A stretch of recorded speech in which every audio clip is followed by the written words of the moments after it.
Hi, I'm Austin Davis, Director of Training for Concealed Coalition, and you, as Coalition members, send me questions. This question is, Austin, why are GLOCKs so popular? Why are GLOCKs so popular? Oh, here we go, starting a firestorm. Some shooters just hate GLOCKs, and some shooters think it's the peak of pistol development, kind of like the Apple versus PC debate, Ford or Chevy, dogs or cats.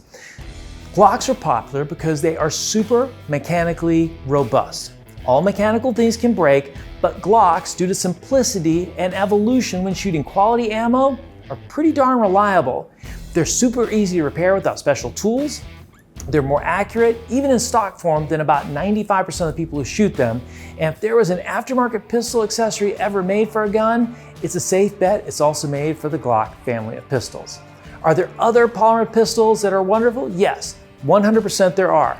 But GLOCK at this time holds the standard of longevity, durability, and global distribution. So my Concealed Coalition friends, do you love or hate GLOCK and why? Let us know.